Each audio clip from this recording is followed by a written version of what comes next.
2022년 1월 14일 선목교회 중고등부 말씀 묵상입니다. 먼저 기도합니다. 좋으신 하나님, 오늘도 말씀으로 우리를 만나주시니 감사합니다. 오늘 믿음의 계보를 바라보며 믿음의 계보에 속한 자의 삶을 묵상하게 도와주세요. 예수님의 이름으로 기도합니다. 아멘. 오늘 말씀은 창세기 5장 1절부터 32절입니다. 아담의 자손은 이러합니다. 하나님께서는 사람을 지으실 때에 하나님의 모습대로 지으셨습니다. 하나님께서는 남자와 여자를 창조하시고 그날 그들에게 복을 주시며 그들의 이름을 사람이라고 하셨습니다. 아담은 130살이 되어서 자기의 모습 곧 자기 형상을 닮은 아들을 낳고 그 이름을 셋이라고 지었습니다. 아담은 셋을 낳고 800년을 더 살았습니다. 그동안 아담은 다른 아들들과 딸들을 또 낳았습니다. 아담은 모두 930년을 살고 죽었습니다. 셋은 105살이 되어서 에노스를 낳았습니다.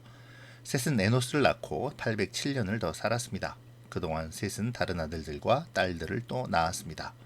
셋은 모두 912년을 살고 죽었습니다. 에노스는 90살이 되어서 게난을 낳았습니다. 에노스는 게난을 낳고 815년을 더 살았습니다. 그동안 에노스는 다른 아들들과 딸들을 또 낳았습니다. 에노스는 모두 905년을 살고 죽었습니다. 게난은 70살에 마할랄레를 낳았습니다. 게난은 마할랄레를 낳고 840년을 더 살았습니다. 그동안 게난은 다른 아들들과 딸들을 또 낳았습니다. 게난은 모두 910년을 살고 죽었습니다. 마할랄렐은 65살에 야렛을 낳았습니다. 마할랄렐은 야렛을 낳고 830년을 더 살았습니다. 그동안 마할랄렐은 다른 아들들과 딸들을 또 낳았습니다. 마할랄렐은 모두 895년을 살고 죽었습니다. 야렛은 162살에 에녹을 낳았습니다. 야렛은 에녹을 낳고 800년을 더 살았습니다. 그동안 야렛은 다른 아들들과 딸들을 또 낳았습니다. 야렛은 모두 962년을 살고 죽었습니다. 에녹은 65살에 무드셀라를 낳았습니다.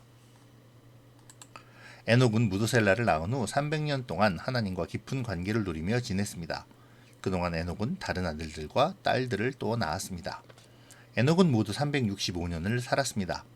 에녹은 하나님의 뜻을 따라 평생 하나님과 깊은 관계를 누리며 살다가 갑자기 사라졌습니다. 이는 하나님께서 그를 데려가셨기 때문입니다. 무드셀라는 187살에 라멕을 낳았습니다. 무드셀라는 라멕을 낳고 782년을 더 살았습니다. 그동안 무드셀라는 다른 아들들과 딸들을 또 낳았습니다. 무드셀라는 모두 969년을 살고 죽었습니다. 라멕은 182살에 아들을 낳았습니다. 라멕은 그 아들의 이름을 노아라고 지었습니다. 라멕이 말했습니다. 노아는 하나님께서 저주하신 땅에서 수고하며 고통스럽게 일을 하는 우리를 위로해 줄 것이다. 라멕은 노아를 낳고 595년을 더 살았습니다. 그동안 라멕은 다른 아들들과 딸들을 또 낳았습니다. 라멕은 모두 777년을 살고 죽었습니다.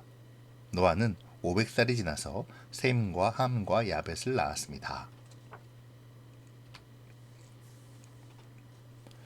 오늘 말씀은 어제 후반부에 기록된 셋의 계보의 자세한 내용이라고 할 수 있는데요.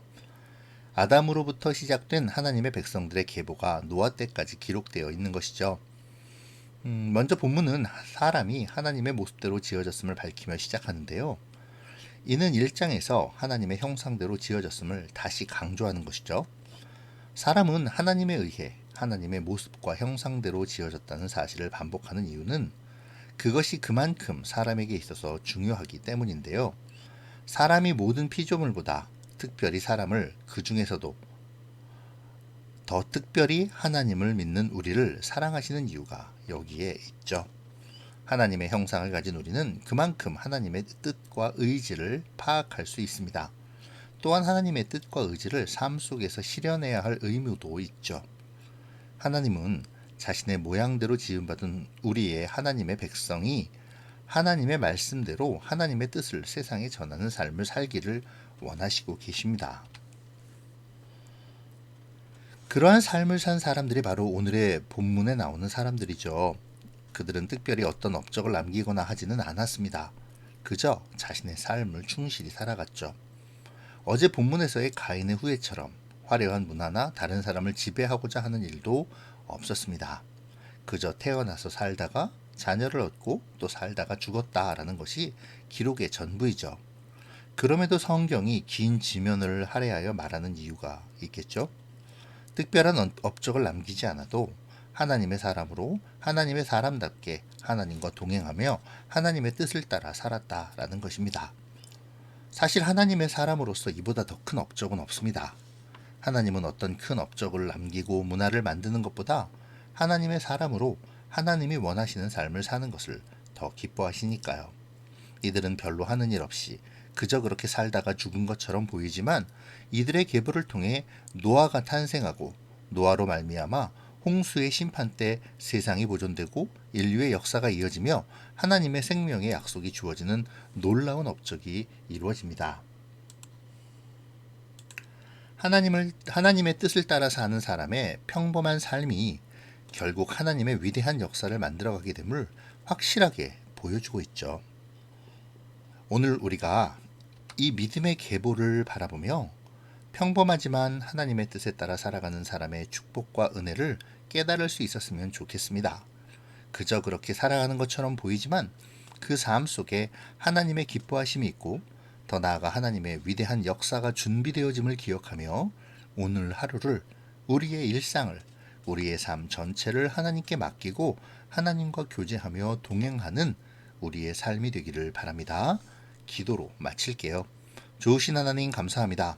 주님의 사람으로 주님과 동행하는 삶의 즐거움을 알게 하시고 특별한 삶을 꿈꾸기보다 하나님의 인도하심을 따름으로 그 안에 위대한 하나님의 역사에 쓰임받는 사람이 되기를 소망하며 주의 뜻에 순종하고 준비하는 우리가 되게 도와주세요. 예수님의 이름으로 기도합니다. 아멘. 사랑하고 축복합니다.